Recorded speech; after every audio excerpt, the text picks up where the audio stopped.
In the chronicles of Indian history, there stands a king whose name resonates with valor and brilliance. That's Immadi Pulikesi II, known as Dakshina Pateshwara, also translated as the Lord of the South, Lord of South India. I'll explain this later in this video why he was called as Lord of the South. He ruled the Chalukyan dynasty during the 7th century, uniting the Deccan plateau and also creating a legacy that still inspires us today. So let's dive into the video. He ascended the throne of the Chalukya dynasty in 610 CE during the time when his kingdom was under threat. The neighboring powers like the Kadambas and the Mauryas of Konkana loomed large, but with his extraordinary military strategy, he defeated these enemies and stabilized his realm. This marked the beginning of the Chalukya Empire's golden era. Pulikesi's most iconic victory was against Emperor Harsha of Kannauj.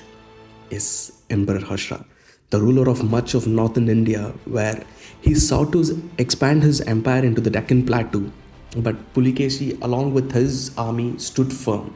In a fierce battle near the Narmada River, Pulikesi's forces decisively defeated Harsha's army, halting his southern ambitions, and this event earned Pulikeshi the title Dakshina Pateshwara, which I had mentioned earlier in this video, the Lord of the South.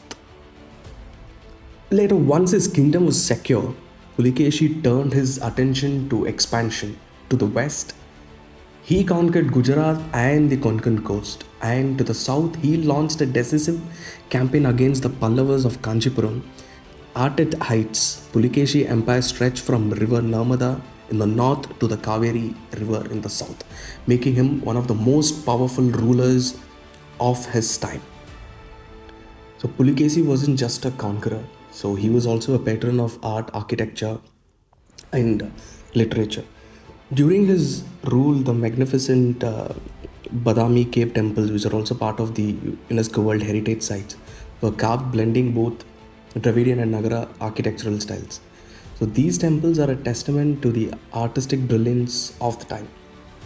So one more interesting part is that Pulikesi's court poet Ravi Kirti composed the Aihole inscriptions in Sanskrit. So I repeat, it's Sanskrit.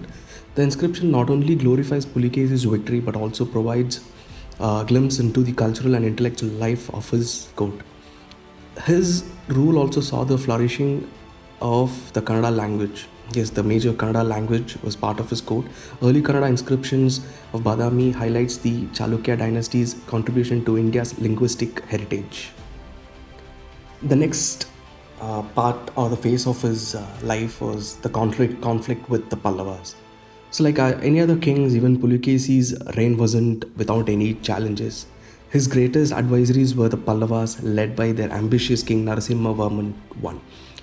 The rivalry between the Chalukyas and Pallavas defined an era of intense warfare, where after several battles, Narasimhavarman launched a massive campaign in 642 CE.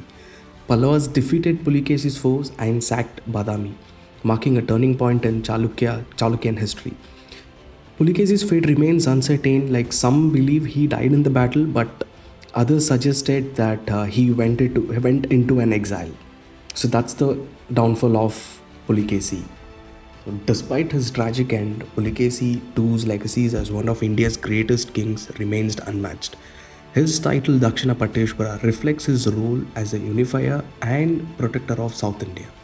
The Badami cave temples, the Aihole inscriptions, and his contributions to art and language stands as an enduring symbol of his rule. Pulikeshi's life is a testament to the resilience, vision, and greatness of ancient Indian rulers. His story continues to inspire and reminds us of the rich heritage of our past. Pulikeshi's tale is just one chapter in the glorious history of Bharat, which is not mentioned anywhere nor taught to us. So thank you for joining us on this journey into the past. If you enjoyed this video, please like, share and subscribe to the Chronicles of Bharat with me, GK, for more fascinating stories from India's great heritage. Thank you. Jai Hind, Jai Karnataka.